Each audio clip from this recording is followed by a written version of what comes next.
Arnab Das class 9 ও পেয়েছে Bangla science আর জিওগ্রাফিতে। হাবিবা খাতুন একটা পেয়েছে জিওগ্রাফিতে। মৌলিনী পেয়েছে সায়েন্সে। সৌমিক সরকার ও পেয়েছে 10 লাইফ সায়েন্সে পেয়েছে। হ্যাঁ, জিজিরূপা সুলতানা ও 6টা পেয়েছে। তো ইমিউনা নাসরি ও 2টো পেয়েছে। অনন্যা দাস 2টো পেয়েছে। হাতি একটা পেয়েছে। আর বিজম আর রিমা ওরা এখনো আমাকে বলে ওঠেনি, যার ফলে আমি জানি না ওরা কটা করে লেটার পেয়েছে। একটু বললে ভালো হয়, ঘোষণা করে দিই কটা লেটার ছিল। জোরে হাততালি বাজাও সবাই লেটার। তোমার নম্বরটা 5টা কত না পার্সেন্টেজ? 80% সব 80% আমার মনে 90% এর উপরে 99 এর মতো নম্বর আছে। 95% এর উপরে নম্বর আছে। চলো ওই জন্য জোরে হাততালি বাজাও।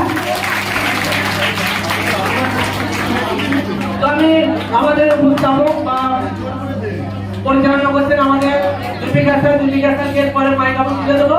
একে একে দেখে নিয়ে সবাই হাতে এগুলো তুলে দেবে, ঠিক আছে?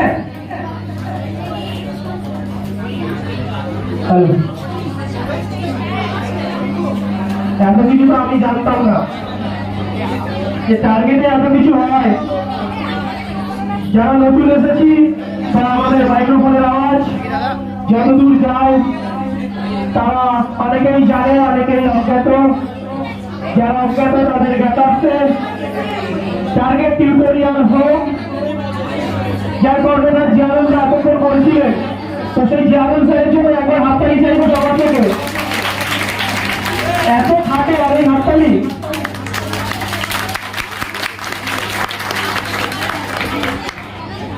সকালে ঘুম থেকে ওঠার পর রাত্রে ঘুমাতে যাওয়ার আগে পর্যন্ত, অর্থাৎ উনি যতক্ষণ জেগে থাকেন ততক্ষণই একটা জিনিস নিয়ে ভাবেন কি করে আরো ভালো দেওয়া যায়।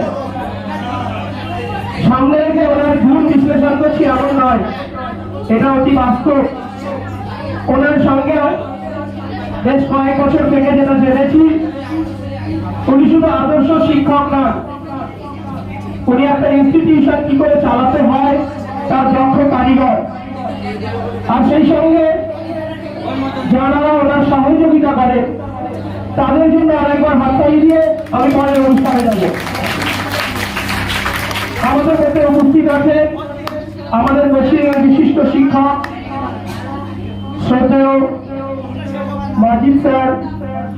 ওনাকে মঞ্চে ডেকে নেব আজকের এই স্বাধীনতা দিবসের ঐতিহ্য সম্পর্কে দু এক কথা বলার জন্য। সংক্ষেপে সেই সাথে একটা জিনিস জানিয়ে রাখি আমার ছাত্রছাত্রীদের জন্য, আজকে সেরা আকর্ষণ দর্শক কুইজ। অর্থাৎ এখান থেকে স্যারেরা প্রশ্ন ছুড়ে দেবেন, উত্তর বলতে পারলে হাতে হাতে পুরস্কার। অর্থাৎ এই পুরস্কার রেজাল্টের জন্য ওয়েট করতে হবে না, উত্তর দিলে সঙ্গে সঙ্গে পুরস্কার। তাই তোমরা প্রশ্নের উত্তর ভাবতে থাকো আর আমরা প্রশ্ন রেডি করি। ততক্ষণ স্যার তার মূল্যবান বক্তব্য আমাদের সামনে পেশ করুন।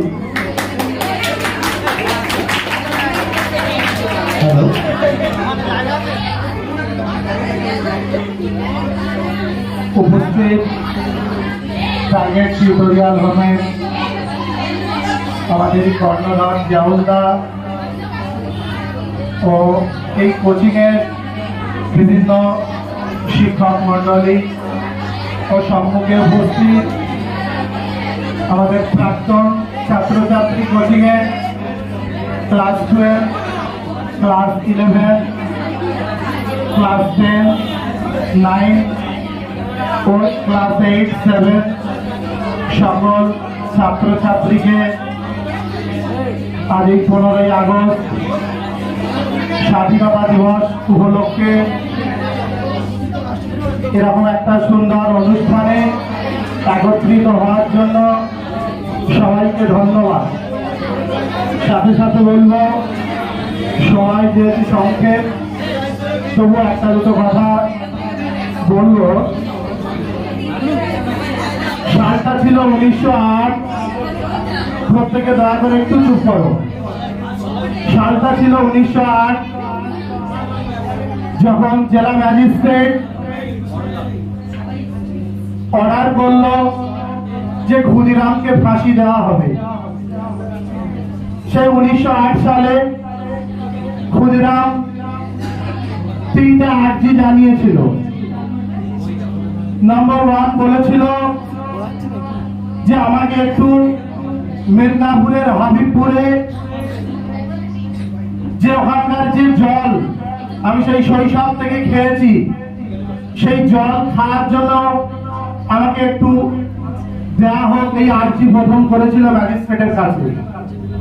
ম্যাজিস্ট্রেট বলেছিল সম্ভব নয়। নাম্বার 2, আমাকে একটু সেই মেদিনীপুরের হাবিবপুরে যাওয়ার জন্য অনুমতি দেওয়া হোক। ম্যাজিস্ট্রেট অর্ডার করেছিল না, সম্ভব নয়। নাম্বার 3, আমাকে একটু আমার যে বোন এবং ভাগনা অর্থাৎ ক্ষুদিরামের বড় এবং মেজ ভাই মারা যাওয়ার পরে 3য় সন্তান ক্ষুদিরাম, সেজন্য তার বোন তাকে লালিত পালিত করেছিল, তাকে বড় করার জন্য সাহায্য করেছিল, সেই বোনকে দেখার জন্য বলেছিল। কিন্তু ম্যাজিস্ট্রেট অর্ডার দিল সম্ভব নয়। তাহলে 3টা আর্জি ক্ষুদিরাম করেছিল, কিন্তু ম্যাজিস্ট্রেট প্রত্যেকটা আর্জি খারিজ করে দিয়ে একটা সময় দেখা গেল তার যে ফাঁসির মঞ্চে দাঁড়িয়ে নীরব ভাবে তিনি এই ভারতবর্ষের মানুষদের জন্য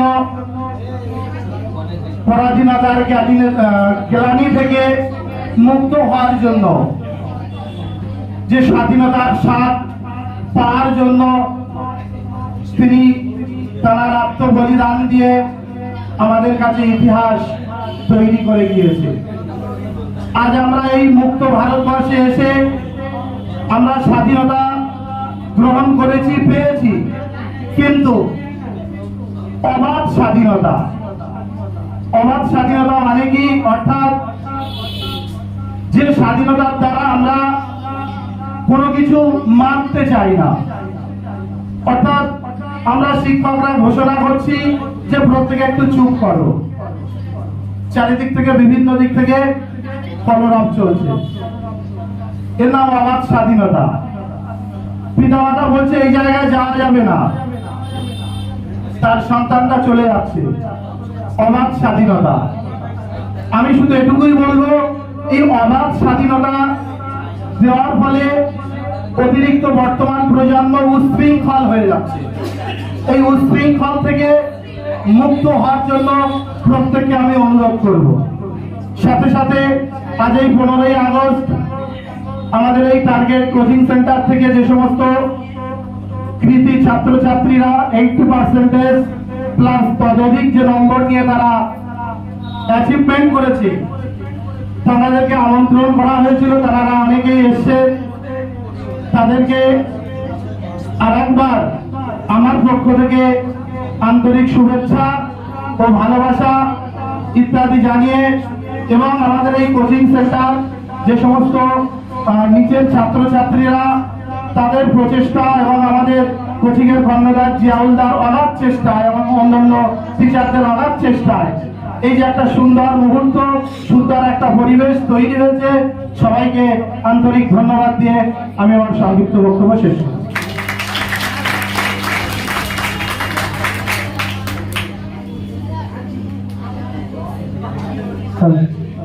অসংখ্য ধন্যবাদ শ্রদ্ধেয় শিক্ষক ওয়াজিদ স্যারকে তার মূল্যবান বক্তব্য।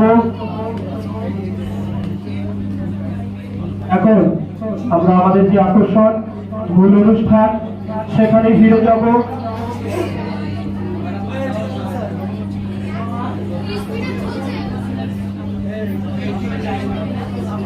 গত বছর নবম থেকে দশম মানে এবারে মাধ্যমিক দেবে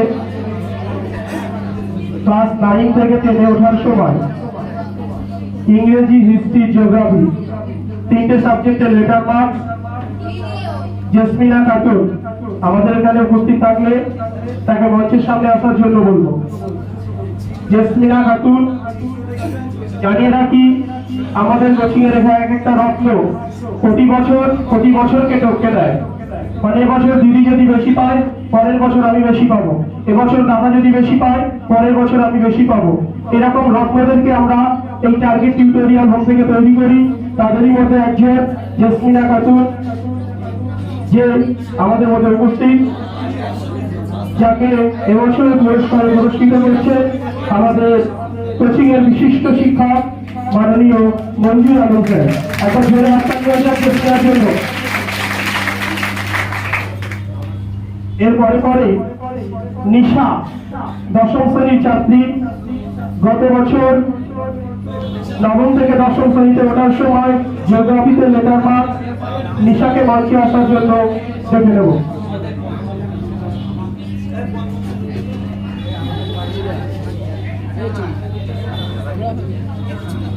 নিশার হাতে পুরস্কারটি তুলে দেওয়ার জন্য আমাদের ইংরেজি শিক্ষক মঞ্জুর আলমগীর স্যারকে অনুরোধ করছি। চলছে পুরস্কার বিতরণী অনুষ্ঠান, একটু মাঝে মাঝে হাততালি দিতে হবে। এরপরে ডেকে নেব নাসরিন খাতুন, বাংলা এবং ভৌত বিজ্ঞানের লেটার মার্ক। নাসরিন খাতুনকে পুরস্কারটি তুলে দেওয়ার জন্য সাইফুদ্দিন স্যারকে মঞ্চে ডেকে নেব। শ্রদ্ধেয় শিক্ষক সাইফুদ্দিন স্যারকে মঞ্চে ডেকে নেব। চলছে পুরস্কার বিতরণী অনুষ্ঠান। নবম থেকে দশম শ্রেণীতে যারা অ্যাচিভ করেছিল তাদের মধ্যে উপস্থিত নাসরিন খাতুন, যাকে পুরস্কারে পুরস্কৃত করছে সাইফুদ্দিন স্যার। এরপরে মঞ্চে ডেকে নেব তুহিনা পারভিনকে। তুহিনা পারভিন, ম্যাথ এবং লাইফ সায়েন্স দুটোতেই বয় লেটার মার্ক। তুহিনা হাতে পুরস্কারটি তুলে দেওয়ার জন্য মঞ্চে ডেকে নেব মাজিদ স্যারকে। চলছে পুরস্কার বিতরণী অনুষ্ঠান। আমরা মঞ্চে দেখতে পাচ্ছি তুহিনা পারভিন, যাকে পুরস্কৃত করছে শিক্ষক মাজিদ স্যার। এরপরে ডেকে নেব কৃষ্ণেন্দুকে মঞ্চে আসার জন্য বলবো। কৃষ্ণেন্দু উপস্থিত নেই। এরপরে ডেকে নেব সায়ন, ভৌত বিজ্ঞানের লেটার মার্ক।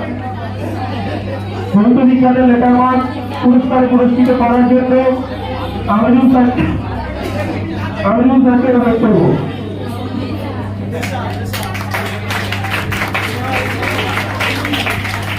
এরপরে অষ্টম থেকে নবম শ্রেণীতে অর্ণব দাস, বাংলা, সায়েন্স ও জিওগ্রাফিতে লেটার মার্ক। অর্ণব দাসকে মঞ্চে আসার জন্য বলবো। অর্ণবের জন্য ওখান থেকে একটা হাততালি হোক। অর্ণবকে পুরস্কৃত করছেন শ্রদ্ধেয় শিক্ষক জিয়ারুল স্যার। এরপরে হাবিবা খাতুন, ক্লাস 10, মঞ্চে রেখে দেব জিওগ্রাফিতে লেটার মার্ক। হাবিবা খাতুনকে মঞ্চে আসার জন্য বলবো। হাবিবা খাতুনকে পুরস্কৃত করছে শুভ, আমাদের কোচিং এর নতুন শিক্ষক শুভ।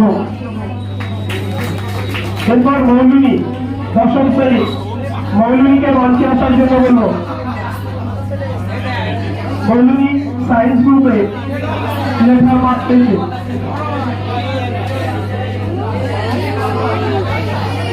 আমরা সবাই জানি টার্গেট টিউটোরিয়াল হোক প্রতি বছরই এমন নানান রত্ন তৈরি করে, যাদের মধ্যে আমরা দেখতে পাচ্ছি মঞ্চে উপস্থিত মৌলুনিকে পুরস্কৃত করছেন শ্রদ্ধেয় শিক্ষক রহিম স্যার।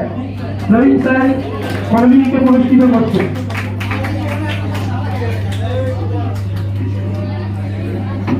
আমরা মঞ্চে দেখে নেব ঋতুরূপাকে, যার আউটস্ট্যান্ডিং পারফর্ম এবার অষ্টম থেকে নবম শ্রেণীতে। আউটস্ট্যান্ডিং পারফর্ম 6টা সাবজেক্টে লেটার একটা জোরে হাততালি। আমি ঋতুরূপার কাছে আমি নয় আমাদের সমস্ত শিক্ষক আশা রাখি মাধ্যমিকে টার্গেটের সমস্ত অ্যাচিভ যা রয়েছে ইতিপূর্বে তাকে ছাড়াবে, সেই দোয়া আমরা সকলের জন্য করি। ঋতুরূপার জন্য আরো একবার হাততালি। এবছরের সেকেন্ডারি সেকশনে সব থেকে বেশি লেটার মার্ক যার হাত ধরে এসেছে তথা বোদ্ধা গার্লসে এবারে সেরা রেজাল্ট।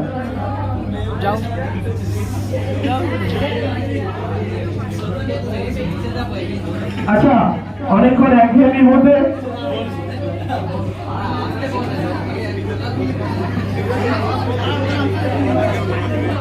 আচ্ছা একটা কুইজের পরে হয়ে যাক নাকি?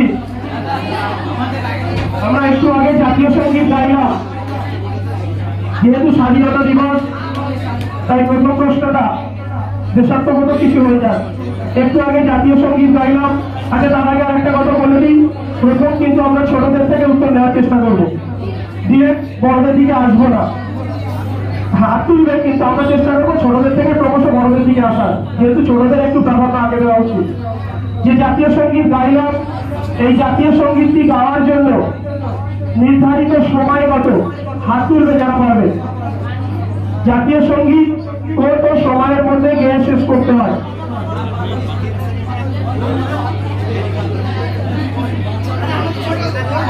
আঙ্গুল এদিকে উঠে এসো, উঠে এসো, উঠে।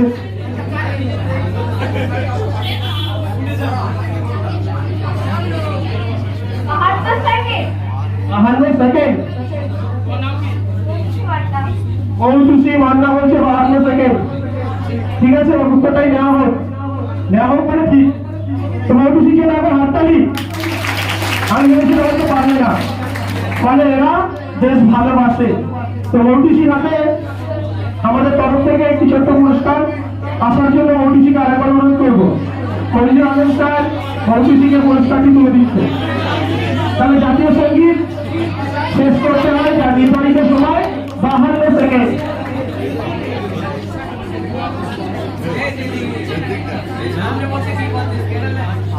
আরেকটা হবে, এটা তো একটা নির্ধারিত ফিক্স সময়। জাতীয় সঙ্গীত শর্ট হ্যান্ডে কতক্ষণের মধ্যে গিয়ে শেষ করতে হয়?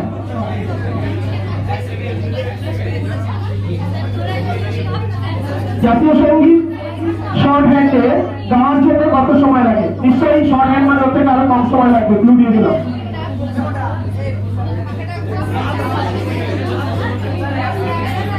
আচ্ছা শর্ট হ্যান্ড মানে সংক্ষিপ্ত হবে, মানে লাইনগুলোর প্রথম যেগুলো আছে না সেইগুলোকে যদি আমরা বলি, পুরো জাতীয় সঙ্গীতকে এক্সপ্লেন করা নয়, শুধু প্রথম লাইনের শব্দগুলোকে যদি বলে আসি সেটার জন্য কত সময় লাগে? আচ্ছা প্রশ্নটা তোলা হয় আবার পরে হবে। আমরা মঞ্চে দেখে নেব অনেকক্ষণ থেকে অধীর আগ্রহী যার জন্য আমরা বসে আছি, আমাদের সকলের প্রিয়, সকলের কাছের ভালোবাসার মানুষ, শ্রদ্ধেয় ইংরেজি শিক্ষক মাননীয় আলমগীর স্যারকে। তিনি তার আলমগীর স্যার সংক্ষিপ্ত বক্তব্যের মধ্য দিয়ে আজকের এই অনুষ্ঠানকে আরো একটু এগিয়ে নিয়ে যাবেন।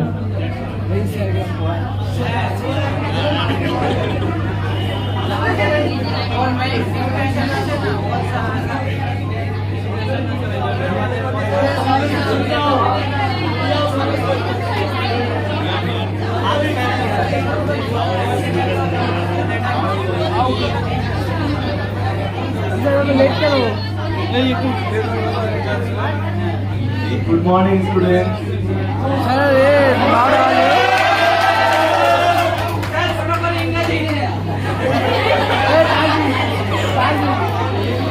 আজকে আমরা 77 পালন করছি, সবাই জানি।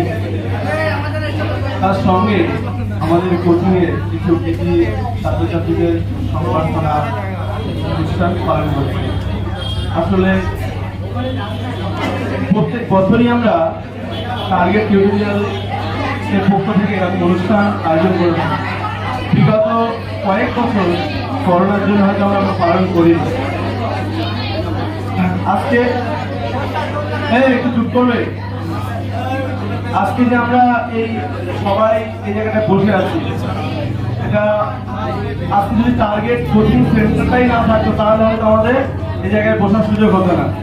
এবং যার জন্য আমরা আজকে এই জায়গায় বসে আছি তাকে আমি অসংখ্য ধন্যবাদ জানাতে চাই।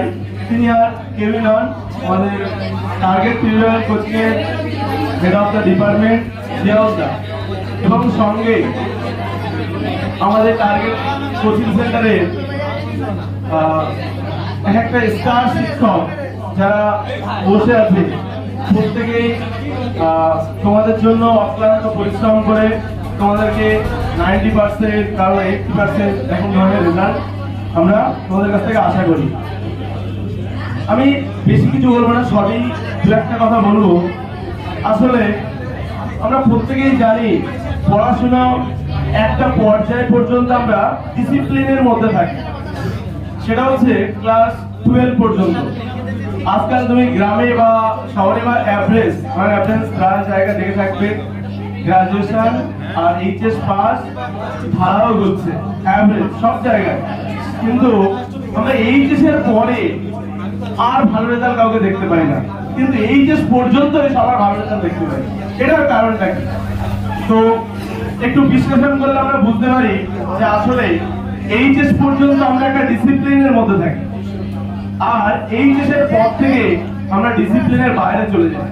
দেখো, তোমার সামাজিক দিক দিয়ে তোমার জীবনে চলার পথে এই 90% মার্কস কোনো কাজে আসবে না, কিন্তু যেটা কাজে থাকবে সেটা তোমার ব্যবহার। তো আমাদের এই দিক দিয়ে আমরা বলতে গেলে সর্বপ্রথম আমরা প্রত্যেক স্টুডেন্টদের কাছে আমরা ভালো ব্যবহার চাই, আর আমাদের টার্গেট টিউটোরিয়াল আমাদের স্টুডেন্টগুলো সবাই প্রত্যেকেই টিচারদের প্রতি আজও রাস্তায় দেখা হলে স্যারদের সঙ্গে যে ব্যবহারটুকু করে থাকে এটা সত্যি অতুলনীয়। এবং টার্গেট টিউটোরিয়ালের স্টুডেন্টরা আজকে যদি না থাকতো তাহলে আজকে এখানেও থাকতাম না, যেটা অলরেডি বলে গেছে। একটা কথা আমি বলতে চাই, ফার্স্টত যে আমি প্রথমেই বললাম যে এইচএস এর পরে সবার পড়াশোনাটা এত ঢিলা হয়ে যায় কেন, সেটা হচ্ছে ডিসিপ্লিন থাকে না। এটা একটা বিষয়। তেমনই আমরা এইচএস পর্যন্ত ডিসিপ্লিনের মধ্যে যে অতিবাহিত করি, টাইম ধরে এই চার দেওয়ালের মাঝখানে পড়াশোনা করি, টাইম ধরেই এখানে আসি, টাইম ধরেই সবকিছু আমরা এখানে করি, কিন্তু এইচএস এর পরে আর সেটা হয়ে ওঠে না। সেই জন্য দেখা যায় যে বেশিরভাগ ছেলে মেয়ে এইচএস এর পরে আর আমাদের তাদেরকে দেখা যায় না। কিন্তু এই এইচএস পর্যন্ত তোমাদের জীবন তো নয়, তোমাদের জীবন লাস্ট পর্যন্ত, যেখানে যতক্ষণ না তুমি একটা স্টেজে সফল হচ্ছ। তো আমরা চাইবো প্রত্যেক স্টুডেন্ট যারা টার্গেট থেকে পড়ে যাচ্ছে আগামী দিনে, কেউ বা বড় সরকারি গভর্নমেন্ট জব করুক, কেউ বা ভালো ভালো জায়গায় যাক, কেউ বা ডক্টর হোক, কেউ বা মাস্টার হোক, এবং কেউ বা বড় বড় জায়গায় যাক, তখন আমরা আরো গর্ববোধ করবো। এবং নাম্বার ওয়ান আরেকটা বলতে চাই আমি, যে এখানে অনেক স্টুডেন্ট পড়ে, এই যে তোমাদের সিনিয়র দাদারা বসে আছে, এরা প্রত্যেকেই অ্যাভারেজ সবার 80% নাম্বার। রিমা ও এবারে 90+ পেয়েছে ইংলিশে আমাদের কোচিং থেকে। ও যখন প্রথম আসে ওর এইচএস ইভেন্ট 2 মাস ভালো করে পড়তেও পারেনি, তারপরে ওর নাম্বার 444। এটা কিন্তু একটা অতুলনীয় বিষয়। আমরা যারা পড়াই ব্যাচে যে স্টুডেন্ট গুলো আছে, তারা কিন্তু প্রচুর পরিশ্রম করে প্রচুর হার্ডওয়ার্ক করে তারা কিন্তু রেজাল্ট গুলো করে। আমি 2017 সালে টার্গেট কোচিং এ প্রথম পড়াতে ছিলাম। সেই ইয়ার থেকে ইভেন তার আগে থেকে টার্গেট টিউটোরিয়াল হবে প্রত্যেক বছরই বোর্ডের স্কুলের হাই স্কুলে যারা টপ সব এইখান থেকে। ইভেন যদি নামও বলতে হলো তাহলে আমি বলে দেবো। এই তো টার্গেট কোচিং সেন্টারে প্রত্যেক বছর 2017 থেকে আজও 2023 প্রত্যেক বছরই এখান থেকে টপ পায়। তাহলে আমরা এই কোচিং সেন্টারকে আরো আগামী দিনে আরো বড় বড় জায়গায় আমরা যাতে তুলে ধরতে পারি, আরো এগিয়ে নিয়ে যেতে হবে। তার জন্য আগামী দিনে যারা মাধ্যমিক দেবে, যারা এইচএস দেবে, তারা কিন্তু প্রচন্ড পড়তে হবে, প্রচন্ড কাটতে হবে। আমাদের দাদাদের মতো কিন্তু আরো 90% মার্কস করতে হবে। সর্বশেষ যেটা বলতে চাই, শেষ যে কথাটা সেটা হচ্ছে, কোন জিনিস যদি আমি সামান্য অর্থে শুধুমাত্র নাম্বার তোলার জন্য পড়তে যাই, তাহলে তোমার সেই শিক্ষার কোনো দাম হবে না। তুমি 90% শুধুমাত্র নাম্বার তোলার জন্য পড়ছো, এই শিক্ষার কোনো মানে হবে না। কেন? একটা কথা বলি, আজকে এই যে স্বাধীনতা দিবস পালন করছি, তার জন্য আমাদের দেশের যারা বীর শহীদ যারা হয়েছে, তাদের দেখবে তারা মন প্রাণ দিয়ে, জীবন দিয়ে, এমনকি ফাঁসি থেকে শুরু করে রক্ত থেকে শুরু করে সবকিছু। একটা সামান্য একটা এক্সাম্পল দেবো আমি ভগৎ সিং এর। কয়েকদিন বাদেই তার ফাঁসি হবে। জেলার তাকে জিজ্ঞাসা করছে যে জীবনের শেষ ইচ্ছা কি তোমার? তো যখন জেলার জিজ্ঞাসা করছে, তখন ভগৎ সিং পড়ছে লেনিনার মার্কসের একটা বই, মাত্র 15 পেজ বাকি ছিল। বলছে আমার জীবনের শেষ ইচ্ছা এই 15 পেজ আমি শেষ করতে চাই। আর আজকে আমাদের ছেলেমেয়েরা সবাই বলে স্যার 5টা কোশ্চেন দিন, এর মধ্যে থেকে যেন 3টে পড়ে। আমি এর থেকে আর বেশি চাই না। তো যে কোনো কাজ শুধুমাত্র যদি নাম্বার পাওয়ার উদ্দেশ্য, অর্থাৎ ওই স্টেজটা পার করার জন্য তুমি এটা চাও, তাহলে জীবনে তুমি কোনোদিনই বড় হতে পারবে না। তো বি কেয়ারফুল। এদিকে আমি একটাই কথা বলবো টার্গেট টিউটোরিয়াল ছেলেমেয়েদের জন্য, তোমরা শেখার জন্য পড়ো, ঠিক আছে? শুধুমাত্র 90% বা এই সমস্ত নাম্বার পেয়ে কিন্তু লাভ হবে না, তাহলে পরবর্তীকালে গিয়ে ধরা পড়বে এই গ্রাজুয়েশন আর পাস করতে পারবে। কি বলেছি বোঝা গেছে? তো এটাই হচ্ছে মূল বিষয়। সাজেশনের উপরে ডিপেন্ডেন্ট থেকে না, সাবজেক্ট ওভারঅল বুঝে পড়বে, এটুকুই। আর আগামী দিনে টার্গেট টিউটোরিয়াল থেকে আরো ভালো ভালো রেজাল্ট করবো, আমরা পড়িয়েছি। আগামী দিনে আরো তোমরা পড়বে, আরো তোমরা ভালো ভালো রেজাল্ট করবে, এই ইচ্ছাটুকু আমার। আর সামনে আগামী দিনে তোমরা ভালো করে মন দিয়ে পড়াশোনা করো। Thank you. ধন্যবাদ আলোকিত স্যারকে, সেই সঙ্গে ধন্যবাদ তোমাদেরও মন্ত্র মুখের মতো স্যারের মূল্যবান কথাগুলো শোনার জন্য। স্যার বলছিলেন টার্গেট টিউটোরিয়াল হোক এইচএস এর পর হারিয়ে যায়, কিন্তু স্যারের কথা রেখেই আমি টার্গেট টিউটোরিয়াল হোক এইচএস এর পরে হারিয়ে যায় না এমনও উদাহরণ টার্গেটে রয়েছে। আমাদের মধ্যে ইতিমধ্যে উপস্থিত হয়েছে সকলের প্রিয়, আমার শ্রদ্ধেয়, আমার সহকর্মী সায়নদা, যিনি এই টার্গেট টিউটোরিয়াল হতে 5ম শ্রেণী থেকেই পড়াশোনা করেছিলেন, যিনি বোধাবয়ের মাধ্যমিক উচ্চ মাধ্যমিক সেরাদের সেরা। তাহলে ওখানেই তিনি কিন্তু হারিয়ে যাননি, তারপরেও তিনি এগিয়েছিলেন। অর্থাৎ সেই টার্গেট টিউটোরিয়াল হোক আজকে নয়, যেমনটা বলছিলেন দীর্ঘ 21 বছর ধরে বোধরা তথা বোধরার পার্শ্ববর্তী অঞ্চলকে বিভিন্ন সময়ে বিভিন্ন উপহার দিয়ে গেছে। বিনিময়ে কখনো তিনি বা লাঞ্ছনাও পেয়েছে, তবুও মুখ বুঝে মাথা নিচু করে মেনে নিয়েছে। এই জন্যই যে আমরা সেরাদের সেরা। আর সেই সেরাদের সেরা থেকে যারা বেরিয়ে আসে, আমাদের মধ্যে সেই সায়নদা উপস্থিত হয়েছে, যিনি এইচএস এর পর হারিয়ে যাননি। তিনি হোমিওপ্যাথিক একজন বিখ্যাত চিকিৎসক তথা আমাদের কোচিং এর এখন পড়ানোর সঙ্গে জড়িত। বর্তমানে যিনি আমাদের বায়োলজি তথা জীববিদ্যার শিক্ষক, যিনি একটা সময় এই কোচিং থেকে যাওয়ার পরেও কোচিংকে এখনো পর্যন্ত বলেননি প্রতি বছর বোধরাতে যতগুলো বায়োলজি তফাৎ রয়েছে, মানে বোধরা তথা পার্শ্ববর্তী অঞ্চল সব সায়নদার হাত ধরে। তো সেই সায়নদার জন্য একবার জোরে হাততালি হয়ে যায়। আমরা মঞ্চে একটু সায়নদাকে দেখে নেব, আর জিয়াউল্লাহকে মাইক্রোফোনটা তুলে দেব। Thank you জুলফিকারকে। তো সায়নের সম্পর্কে মানে যতটুকু বলেছে আমার মনে হয় একটু কম বলা হয়ে গেছে। আর ও আমার কাছ থেকে 5-6 থেকে পড়ছে, এবং মানে আমিও ওদের কাছ থেকে একটা জিনিস শিখেছি যে স্টুডেন্টদের কিভাবে র্যাঙ্কে প্রতিষ্ঠিত করতে হয়, র্যাঙ্কিং অর্জন করতে হয়, ওদের কাছ থেকে আমার শেখা। কারণ ওদের 3 জনা ছিল কম্পিটিটর, একজনের রোল 10, একজনের রোল 5, সায়নের রোল মনে হয় 2 ছিল। ওই মাঝখানে একজন এক রোল ছিল আমাদের বোধহয় একটা স্টুডেন্ট। আমি এদের 3 জনকে পড়াতাম এই ছোটবেলা থেকে, পড়াতে পড়াতে ওদেরকে ক্লাস 8, 9, 10 যতদূর সম্ভব হবে, তাই তো 9, 10 আমি ওদেরকে উৎসাহিত করি যে আমার 3টে র্যাঙ্ক পরপর সাজিয়ে দিতে হবে। তার জন্য আমার যতটুকু পরিশ্রম লাগে আমি তোমাদের পিছনে খাটবো, এমনকি বাড়ি গিয়ে পড়াবো, এখানে পড়াবো, বা যতটুকু পরিশ্রম লাগে আমি দেবো। ওরা আমার কথা রেখেছিল। ওরা ক্লাস 9 থেকে 10 ওঠার সময় পরপর 3 জন ফার্স্ট, সেকেন্ড, থার্ড সাজিয়ে দিয়েছিল। ওদের জন্য জোরে হাততালি হয় না? ফার্স্ট হয়েছিল, ভিক্টর সেকেন্ড হয়েছিল, সৌরভ থার্ড হয়েছিল। ওই র্যাঙ্ক ওরা মাধ্যমিকে ধরে রেখেছিল, উচ্চ মাধ্যমিকে ওই একই ভাবে র্যাঙ্ক ধরে রেখেছিল, ঠিক আছে? তারপর ওরা গ্রাজুয়েশন কমপ্লিট করে সায়েন্স এখন ডাক্তার হয়ে গেছে। ও আমাদের স্থানীয় এক হোমিওপ্যাথিক ভালো ডাক্তার হিসাবে প্রতিষ্ঠিত। হ্যাঁ, তো এবার আমরা ওকে একটু বরণ করে নিয়ে ওর মুখ দিয়ে বাকি কথা শুনবো নাকি? তো আমি সায়েন্সকে আমি বরণ করে নিচ্ছি। মাইক্রোফোন আমি জুলফিকার হাতে তুলে সায়নদাকে বরণ করে দিচ্ছে আমাদের কোচিংয়ের কর্ণধার চিয়ারুস্তার মহাশয়। আরো একবার হাততালি হয়ে যাক। আমরা সাহেব ভাইয়ের কাছ থেকে দু চার কথা শুনবো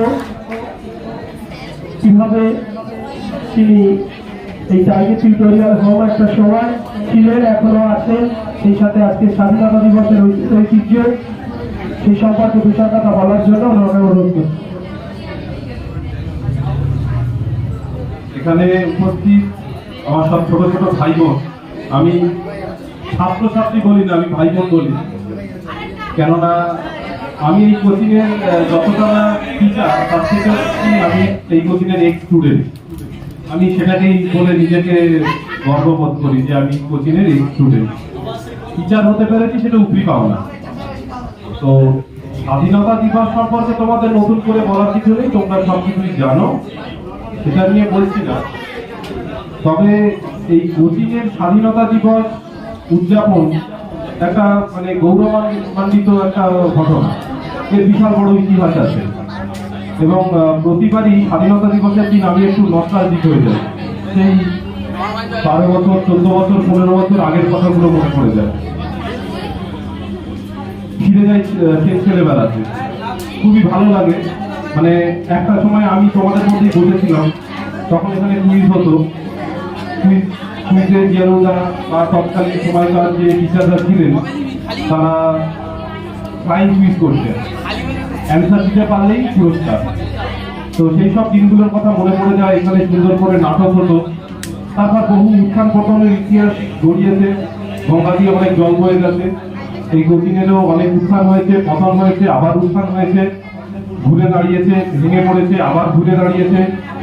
কিন্তু একটা জিনিস যেটা কখনো ভাঙেনি সেটা হচ্ছে এই কোচিংয়ের ডিসিপ্লিন আর হচ্ছে এই কোচিংয়ের র্যাঙ্ক।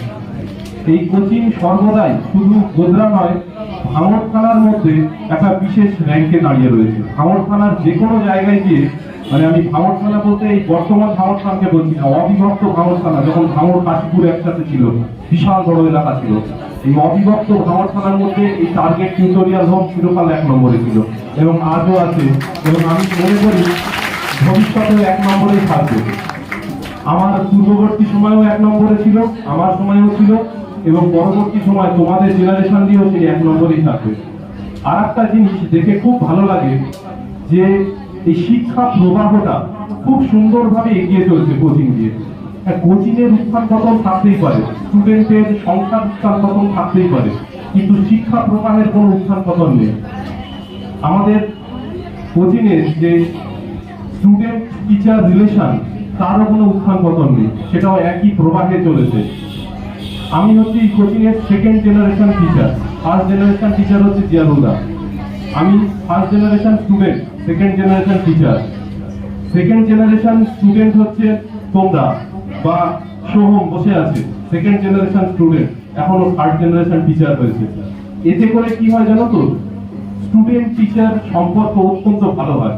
তোমরা কখনোই আমাকে সেই টিচার বাবা খুব ভয় লাগছে, কথা বলতে পারবো না, সেই পর্যায়ে দেখতে পারবে না বা দেখবেও না, আর আমিও তোমাদেরকে সেই পর্যায়ে দেখবো না। তোমরা আমার কাছে ছোট ছোট ভাই বোন, আমি তোমাদের কাছে দাদা, স্যার নই, দাদা, যার সাথে শিক্ষা এবং দৈনন্দিন জীবনযাপনের সব সমস্যার কথা শেয়ার করা যায়। একজন টিচার তো শুধু ওই 2 ঘন্টা পড়িয়ে ছেড়ে দেবে তো নয়, সে একজন ফিলোসফার এবং গাইডও। কিভাবে জীবনকে পরিচালনা করতে হয় সেই রাস্তাও একজন টিচারের কাছ থেকেই একটা স্টুডেন্ট শেখে। তোমাদের চরিত্র গঠন হয় এই কোচিং থেকে, আর সেই কারণেই এই কোচিং এর এত সুনাম, কারণ এই কোচিংকে জিয়ারুলদার শক্ত হাতে ডিসিপ্লিনের সাথে এগিয়ে নিয়ে চলেছে, যার কারণে কোচিং এর মোরাললেস প্রায় সব স্টুডেন্ট লেখাপড়ায় কম বেশি হলেও চারিত্রিকভাবে অত্যন্ত দৃঢ় এবং সৎ। এটা একটা আনন্দের বিষয়, এটা একটা গর্বের বিষয় যে এই কোচিং এর স্টুডেন্টদের মধ্যে ডিসিপ্লিন খুব সুন্দর। এখানে এতগুলো স্টুডেন্ট বসে আছে, বাইরে থেকে যাওয়ার সময় শুধু এই মাইকের আওয়াজই শোনা যাচ্ছে, একটাও কোলাহল শোনা যাচ্ছে না। এর থেকেই বোঝা যাচ্ছে যে এই কোচিং এর স্টুডেন্ট কতটা ভালো, কতটা ডিসিপ্লিন। আর এই ডিসিপ্লিনই হচ্ছে জীবনের সফলতার প্রধান চাবিকাঠি। যেখানে ডিসিপ্লিন নেই সেখানে সফলতা নেই। তোমার যাই মেরিট থাকুক না কেন, তুমি যতই বুদ্ধিমান হও না কেন, যদি ডিসিপ্লিন না হও, সৎ না হও, জীবনে উন্নতি করতে পারবে না। যদি ডিসিপ্লিন হও, সৎ হও, তবেই তুমি জীবনে উন্নতি করতে পারবে। আর এই সততাটা নিজের মধ্যে থেকে আসে, কেউ শিখিয়ে দেয় না।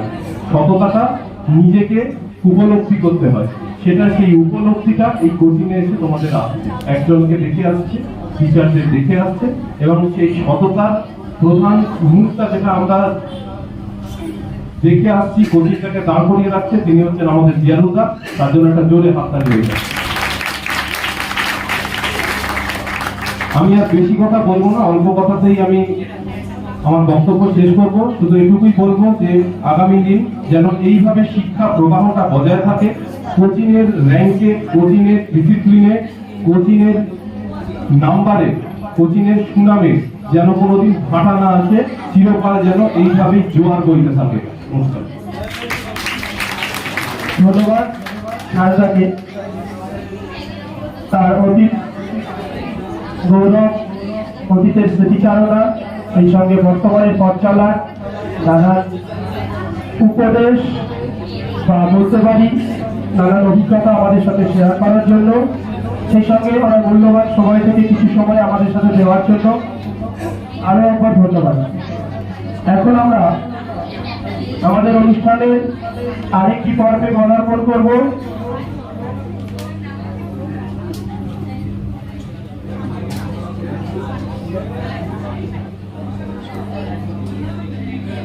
আমরা জানি প্রতি বছর টার্গেট নামটার সঙ্গে অনেক কিছু জড়িয়ে আছে, মানে লক্ষ্য বেঁধে দেয় তাদের না ছাত্রছাত্রীদের। সেই সঙ্গে যে আমরা আরো একটা বৈশিষ্ট্য না বললে নয়, আমার খুবই ভালো লাগে, শিক্ষকদেরকে সবসময় বলে পড়িয়ে নিতে হবে, মানে আমরা যেটা পড়াই তারপরেও পড়িয়ে নিতে হবে।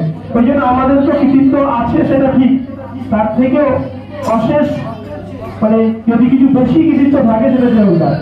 সেই রকম প্রতি বছরের মতো 2020-21 শিক্ষাবর্ষে নিউট্রিশন তথা পুষ্টি বিজ্ঞানে যারা আউটস্ট্যান্ডিং পারফর্ম করেছিল তাদেরকে আমরা একে একে